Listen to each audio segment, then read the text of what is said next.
From the opinion pages of the Wall Street Journal, this is Potomac Watch.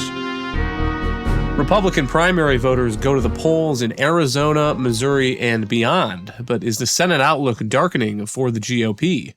Welcome, I'm Kyle Peterson with the Wall Street Journal. We are joined today by my colleague, columnist Kim Strassel. Welcome to you, Kim.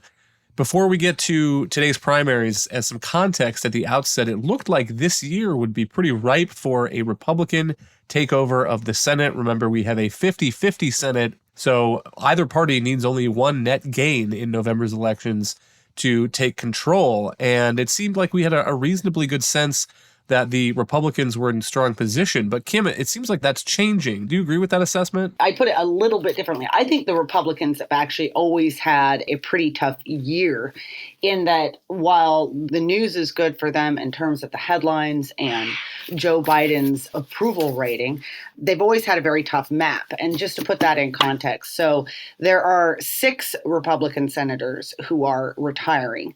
Some of those are in states where they probably shouldn't have much trouble retaining seats with new candidates. So, for instance, in Alabama or Oklahoma. But then they've got a couple of states where they shouldn't be having a problem, but potentially could if they got the wrong candidate. And one of those is Missouri. We'll talk about that a little bit more. Then there are a couple of swing states like North Carolina and Pennsylvania and Ohio, where the nominees, at least in Pennsylvania and Ohio, which are Mehmet Oz and J.D. Vance, are struggling, are in fact having trouble against their Democratic counterparts. So those are the retirements. Then they've got a seat that they've got to keep, which is Ron Johnson's up in Wisconsin. That's always a swing state and it's tough. And then you move on to where their potential pickups are. Arizona, where Mark Kelly, the Democrat, is up for re-election. Georgia, where Raphael Warnock is up for re-election. Nevada, Catherine Cortez Masto. New Hampshire, Maggie Hassan. And those are the states, again, where, in Georgia, Herschel Walker is a Republican nominee. He's not proven to be the kind of storming success everyone thought he was going to be.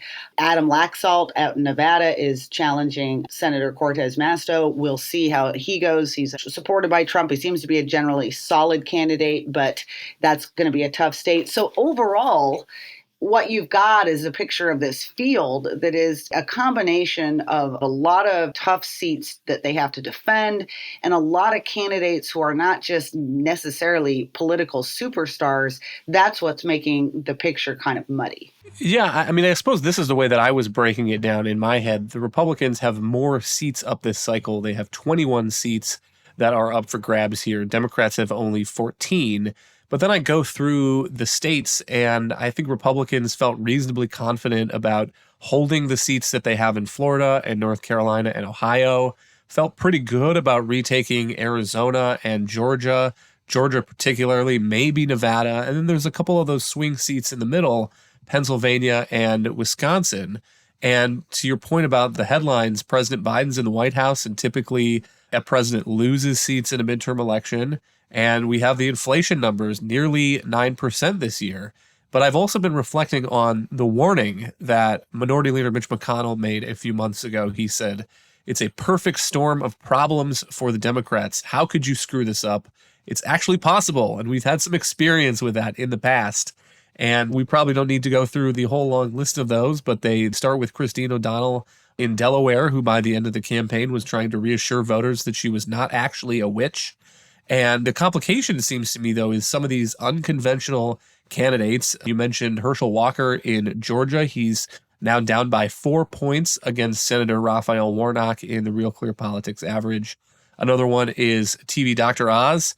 He's down by 9 points in Pennsylvania, according to Real Clear Politics, against John Fetterman, who is a real left-wing candidate, I think. And so it seems that there are some conversations going on now, Kim, where Republican strategists are trying to figure out a way through this and figure out if there's other paths for them to keep a 50-50 Senate or perhaps to gain a seat or two. Yeah, and the dynamics are complicated in each of these different races. I think sometimes we would be mistaken if we just generally say, oh, all the Republican candidates are struggling or they're not doing as well. Like, for instance, in Pennsylvania, it's notable Mehmet Oz really hasn't been doing a lot of advertising. Now, it seems part of that bad as he hasn't been fundraising as well. But he is now up with some airtime, and people are wondering if that'll make a difference. But yes, the National Republican Senatorial Committee has been fielding increasing questions from the press and from donors about whether or not there are alternate ways that they can try to break past a 50-50 Senate and pick up those final seats, whether or not they need to get more aggressive in some states that you wouldn't traditionally think would be GOP pickups, like Washington State, where Patty Murray is up for re-election. But maybe they can try to take advantage of some real voter discontent with Democrats in the White House. And that's an ongoing discussion. But overall, it's a pretty unsettled field for the Republicans at the moment. And that's the context, I think, for Tuesday's primaries. And let's start in Arizona. The Republican Senate candidate who is leading the field there is Blake Masters. He is backed notably with money from Peter Thiel, and he's made some controversial comments. He's courted controversy. Here, I'll cite one thing that he said this spring to a group of Tea Party activists. He said, "Don't we suspect that like 1/3 of the people outside the Capitol complex on January 6th were actual FBI agents hanging out," unquote. And that's in contrast to another one of the candidates who has failed to get traction, it seems, his Attorney General, Mark Brnovich. And he has all but argued that Blake Masters is unelectable in November. And the incumbent here is Senator Mark Kelly. He's not a slouch. He's proved, I think, to be a pretty canny political player. And if the nominee is Blake Masters, I think we're going to hear all sorts of things like that quote I just read in the TV ads as we get close to November. Yeah, so this is a big field, and you mentioned State Attorney General Mark Brnovich. He actually was leading the field for a long time. He declared early, and I think a lot of people thought that he was a shoo-in. He began to lose some ground as he himself struggled to find a position that he felt resonated in the state on the 2020 election, because obviously there was a lot of drama in Arizona about the 2020 election, and there are a lot of Republican primary voters who are still pretty angry about it. So he ended up being overtaken at a certain point by a solar energy kind of entrepreneur named Jim Lemon. But then all of a sudden, here you have Blake Masters. He's 35 years old. His mentor and former boss, as you said, is Peter Thiel. Thiel has dumped like $13 million, I think, at least, into a super PAC supporting Blake Masters. And that is a big part of how he has appeared on this scene. A lot of people focus on the Trump endorsement, but the reality is there's also been a lot of money backing him in the state. And yes, he is getting a lot of attention for those election comments, and they could prove a liability in a general election. Although I think it's also worth noting why else he tends to get a lot of support by Republican primary voters. Again, these races are always multifaceted. He's very anti-big tech. He talks a lot about censorship from Facebook and Twitter and Google, obviously something that resonates with conservatives. He's very anti-bureaucracy and anti-regulation. He's one of the few candidates out there that has resurrected the call that we need to get rid of the Department of Education. So granted, there's a lot of controversial comments associated with him, but just in an attempt to sort of explain some of his appeal, I think that there's a lot going on out in that race. And that's also true, I think, probably for the gubernatorial race on the Republican side. But the controversial comments, it seems, are what is going to be a problem for these candidates in November. And so on the gubernatorial side, Trump-endorsed candidate here is former TV news journalist Kari Lake, who has said that President Biden is illegitimate, that he lost the 2020 election. Last week, she said she was starting to see evidence that the gubernatorial race was being stolen. And classically, she didn't give any proof of that, any hard specifics that anybody could check out. It was just a bad feeling she seemed to get. But interestingly, here we have a split between President Trump and Vice President Mike Pence, because Mike Pence has endorsed the opposing candidate, Karen Taylor Robison. She's a businesswoman, founder of Arizona Strategies, which she calls a land use strategy firm. And she's kind of a more traditional Republican, I gather. And so let's listen to President Trump and then Mike Pence making dueling endorsements at Lake and Robison rallies.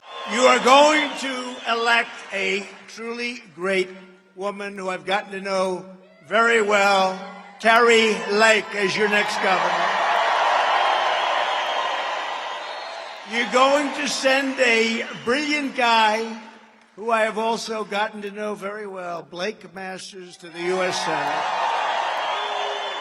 You're going to elect an incredible slate of America First Republicans up and down the ballot. I'm always happy to welcome converts to the Republican cause. But Arizona Republicans don't need a governor that supported Barack Obama and Hillary Clinton.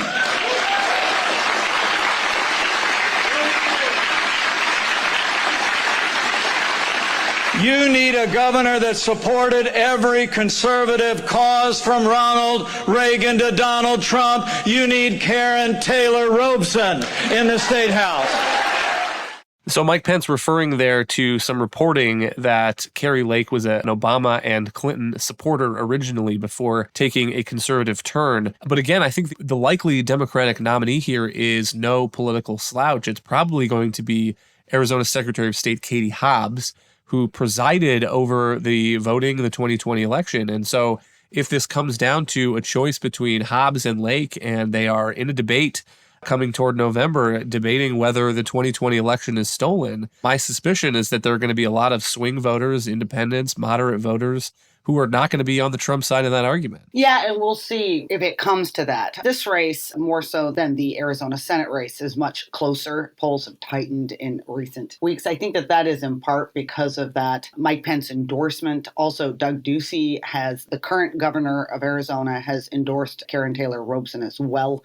And there have been these doubts growing as well, too. I mean, one of the interesting things about Kari Lake, because one of the interesting things about her, obviously, she spent 22 years as a TV journalist and really has not had any political experience. And often what happens when you get candidates like that, you have this long history where when they weren't in politics, they felt free to voice their opinions on a whole range of things that in the end get them kind of sideways when they enter politics sometimes. And that is what's going on here. I think there's been a lot of questions also raised about her experience and her, therefore, ability to take on such a big job as running this state of Arizona. Also notable is, and you heard that in the Mike Pence speech, is a lot of folks pointing out that Taylor Robeson actually is a kind of very strong conservative in her own right. I think Doug Ducey, when he endorsed her, said she was pro-wall, pro-gun, pro-life, which are things that all resonate with Arizona voters. And that's why this race is getting tight.